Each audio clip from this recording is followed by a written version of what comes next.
நம்ம மணாலி ட்ரிப் போனதில இது வந்து சென்னைக்கு ரிட்டர்ன் வந்த வீடியோங்க இது. இதோட மணாலி ட்ரிப் வந்து நம்ம முடிச்சோம். அதுதான் நான் இந்த இடத்துல ஷேர் பண்றேன். முக்கியமா நம்ம ஒரு நாளும் தனித்தனி வீடியோ போட்டிருக்கோம். அதாவது சென்னையிலேருந்து நம்ம எப்படி கிளம்புனோம், மணாலில போயிட்டு செகண்ட் டே நம்ம எப்படி ரீச் ஆனோம், அங்கே எங்கே ஸ்டே பண்ணியிருந்தோம், ஃபுட்டு நமக்கு எப்படி இருந்தது, தேர்ட் டே நமக்கு எப்படி போச்சு, எங்கெல்லாம் சுற்றி பார்க்க முடியும், எங்கெல்லாம் சுற்றி பார்க்க நாங்கள் சுற்றி பார்த்தோம், சுற்றி பார்க்க முடியாமல் போனதுக்கு என்னென்ன காரணங்கள், என்னென்ன சேலஞ்சஸ்லாம் இருந்தது, ஃபுட்டு எந்த மாதிரி கிடைச்சிது, ஏன் ஃபுட்டு சரியாக கிடைக்கல, முக்கியமாக வந்து ஸ்னோஃபால் வந்து எல்லாரும் கேட்குறது நான் டிசம்பரில் வந்து ஸ்னோஃபால் இல்லைன்ட்டு. பட் டிசம்பர் சீசன் கிடையாதுங்க, பிப்ரவரி தான் சீசன். அதாவது ஜனவரி 15க்கு அப்புறம் தான் சீசனே ஸ்டார்ட் ஆகும். அதில் தான் நம்ம போயிட்டு வரணும். பட் ஆனால் நிறைய பேர் வந்து டிசம்பர்லேயே பிளான் பண்ணுறாங்க. ஸோ அந்த டீட்டெயில் இது எல்லாமே நம்ம டே பை டேன்னு சொல்லி தனித்தனியாக ஒரு நாள் நம்ம வந்து வீடியோ போஸ்ட் பண்ணியிருக்கோம். அந்த வீடியோ பார்த்தீங்கன்னா உங்களுக்கு கண்டிப்பாக ஒரு ரெஃபரன்ஸாக இருக்கும். அதோடு நம்ம வந்து சென்னைக்கு வராமல் டெல்லியில் வந்த பிறகு டெல்லியில் ஒரு நாள், டெல்லியில் 2 நாள், டெல்லியில் 3 நாள் சொல்லிட்டு தனித்தனியாக நம்ம வந்து அதையும் வீடியோ போஸ்ட் பண்ணியிருக்கோம். டெல்லியை சுற்றி நம்ம எங்கெல்லாம் சுற்றி பார்க்கலாம், அங்கே போகிற இடத்துல என்னென்ன சேலஞ்சஸ்லாம் இருந்துன்றதை. ஸோ இந்த வீடியோவில் வந்து நம்ம சென்னைக்கு கிளம்பிட்டோம். அதுக்கு முன்னாடி மணாலி ஒரு கன்க்ளூஷன் பண்ணிடலாம்.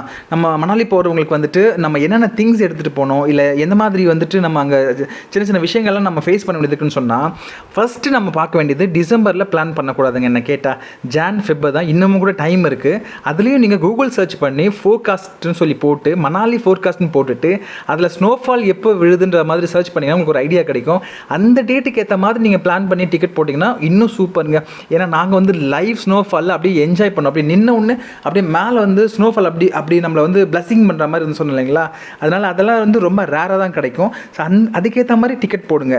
அதை விட முக்கியமானதுன்னு கேட்டிங்கன்னா பர்ச்சேஸ் தாங்க. அதாவது மணாலி ட்ரிப்பு வந்து மற்ற ட்ரிப்பு மாதிரி நம்ம எடுத்த உடனே கார் எடுத்துகிட்டு போயிடுறது, இல்லை வந்து ட்ரெயினை பிடிச்சி போகிறதுலாம் கிடையாது.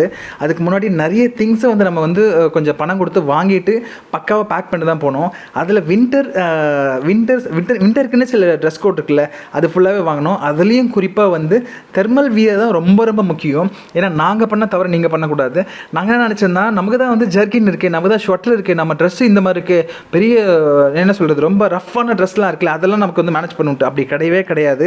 தெர்மல் வியர் தான் ஃபஸ்ட்டு நம்ம போடணும். அங்கே போன பிறகு அதுக்கப்புறம் நார்மல் ட்ரெஸ் போடணும். 3வது நம்ம வந்து ஷொட்டர் இருந்தால் போட்டுக்கலாம். 4வது ஜகின் போட்டுலாங்க. இவ்வளோ போட்ட பிறகு தான் அந்த பாடி டெம்பரேச்சர் நம்ம தாங்கும். அதனால் தெர்மல் வியர்லாம் கண்டிப்பாக மறக்காமல் வாங்கிக்கோங்க. நான் உங்களுக்கு அந்த இமேஜஸ்லாம் நான் அட்டாச் பண்ணுறேன். தெர்மல் வியர், அதுக்கப்புறமா வந்து ஜர்கின், அதுக்கப்புறம் கை க்ளோஸில் கூட தெர்மல் வியர் கை க்ளோஸ் இருக்குது. கேப்பு, மங்கி கேப்பு, சாக்ஸ் கூட தெர்மல் வியர் சாக்ஸ் தாங்க வாங்கணும். நார்மல் சாக்ஸ் இருக்குன்ற மாதிரிலாம் தயவுசெய்து நினச்சிக்காதீங்க. மணாலி ட்ரிப் பிளான் பண்ணாலுமே கொஞ்சம் எக்ஸ்பென்சிவாக நம்ம வந்து பர்ச்சேஸும் நம்ம பிளான் பண்ணிக்கணும், வேறு வழியே இல்லை. அதை விட முக்கியமாக ஃபுட்டு வந்து நம்ம வந்து பெருசாக எக்ஸ்பெக்டேஷனே வச்சுக்காதீங்க. எனக்கு ஃபுட்டு இப்படி கிடைக்கும் அப்படி கிடைக்கும்னு. ஏதோ ரொம்ப ரேராக தான் நமக்கு வந்து நம்ம ஸ்டைலில் ஃபுட்டு கிடைக்கும். அதனால் முடிஞ்ச வரைக்கும் மேகி, பரோட்டா அதுதான் அதிகமாக கிடைக்கும். அதை சாப்பிட்டு அந்த ட்ரிப்பை முடிக்கிறது பிளான் பண்ணோம். முடிஞ்சால் நீங்கள் வந்து ஒரு கெட்டில், அதுக்கப்புறமா வந்து இந்த மில்க் பேக்கெட், அதுக்கப்புறம் இந்த க்ரீன் டீ, இல்லை வந்து நார்மல் டீ பேக்கெட், அந்த மாதிரி எதனா நீங்கள் கொண்டு போனீங்கன்னா இது இன்னும் சூப்பர். 2வது நீங்கள் பண்ண வேண்டியது என்னென்னா, லக்கேஜ் இங்கேருந்து போகும்போது கம்மியாக கொண்டு போங்க. ஏன்னா அங்கே வந்து நமக்கு சில ப்ராடக்ட் பிடிக்கும். இமாச்சலில் சிலது வந்து ரொம்ப சூப்பராக சொல்லிட்டு வாங்கிட்டு வருவோம், இல்லை டெல்லியில் நல்லா இருக்குன்னு வாங்குவோம். அப்படிலாம் வாங்கி நம்ம லோட் பண்ணிட்டோம்னா ஃப்ளைட்டில் வந்து நம்ம வந்து ஓவர் வெயிட் ஆகிடும், லக்கேஜில் வந்து சில தடங்கள் வரும். அதனால் இங்கேருந்து கம்மியாக கொண்டு போங்க. அங்கே நீங்கள் பிடிச்சதை வாங்கிட்டு வரும்போது உங்களுக்கு ஈஸியாக இருக்கும். அதை விட முக்கியமானது என்னென்னா பேக்கிங்கில் நீங்கள் கவனமாக இருக்கணும். டிக்கெட் வந்த உடனே நீங்கள் வந்து போர்டிங்க்கு முன்னாடியே நீங்கள் பார்க்க வேண்டியது, வீட்லேயே நீங்கள் பேக் பண்ணும்போது எதெல்லாம் லக்கேஜில் வைக்க வேண்டியது இருக்குது, எதெல்லாம் ஹேண்ட்பேக்கில் வச்சுக்கணும் அப்படின்னு சொல்லி சில கண்டிஷன்ஸ் இருக்குல்ல, அந்த கண்டிஷன் பிரகாரம் பேக் பண்ணுங்கள். ஏன்னா நாங்கள் ஒரு முக்கியமான ஒரு மிஸ்டேக், நான் ஒரு மிஸ்டேக் பண்ணேன். திரும்பி வரும்போது டெல்லியில் வந்து நான் வந்து பேக்கில் வைக்க வேண்டியது வந்து சூட்கேஸில் வச்சுட்டு அந்த இடத்துல ஓப்பன் பண்ணி எல்லாத்தையும் பிரித்து பெரிய டென்ஷன் ஆகிடுச்சு. அதுக்காக தான் சொல்கிறேன். ஸோ அதனால் ஒரு விஷயமும் நீங்கள் பார்த்து பேக் பண்ணணும். பேக் பண்ணும்போது பிரிச்சுக்கணும். செக்லிஸ்ட் மாதிரி எழுதிக்கிட்டு இதெல்லாம் எடுத்துக்கிட்டோமான்னு பார்க்கணும். இந்த மாதிரி சின்ன சின்ன விஷயத்துலேருந்து மொத்தமாக கவனமாக இருக்கணும். குறிப்பாக நீங்கள் சீசனில் அந்த ஸ்னோஃபால் சீசனில் போகிறதா இருந்தால் முன்கூட்டியே நீங்கள் ஒரு 1 வீக் இல்லை 10 days ஆகுது வீட்டில் வந்து அந்த குளிர் தாங்கக்கூடிய அளவுக்கு நீங்கள் டெம்பரேச்சருக்கு நீங்கள் ரெடி ஆகிடுங்க. பச்சை தண்ணியில் குளிக்கிறது, போர்வை இல்லாமல் தூங்குறது, இதெல்லாம் இருந்ததுன்னா உங்களுக்கு மணாலியில் நீங்கள் ஸ்ட்ரெயிட் அங்கே போன உடனே உங்களுக்கு வந்து அந்த பெரிய குளிரெல்லாம் தெரியாது. நீங்கள் வந்து அந்த ட்ரிப்பை சூப்பராக என்ஜாய் பண்ணலாம்.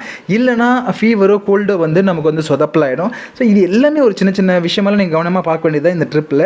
ஒரு வழியாக சக்ஸஸ்ஃபுல்லாக இந்த மணாலி ட்ரிப்பை முடிச்சு 8வது நாள் சென்னைக்கு ரிட்டர்ன் வந்துட்டோம். இதுக்கிடையில் நம்ம ஒரு நாளும் என்ன என்னென்ன சேலஞ்சஸ் ஃபேஸ் பண்ணியிருந்தோம், ஏன் தாஜ்மஹால் மட்டும் பார்க்கணும்னு நினச்சா கூட நம்மளால் தாஜ்மஹால் மட்டும் பார்க்க முடியல, அதுலேயும் நிறைய சிக்கல் இருந்துன்னு சொல்லிட்டு தனித்தனியாக டே பை டே வீடியோ போட்டிருக்கோம். அந்த வீடியோ பார்த்தீங்கன்னா கண்டிப்பாக உங்களுக்கு வந்துட்டு ஒரு அண்டர்ஸ்டாண்டிங் வரும், உங்களுக்கு ஐடியாவும் கிடைக்கும் நீங்கள் பிளான் பண்ணுறதா இருந்தால்.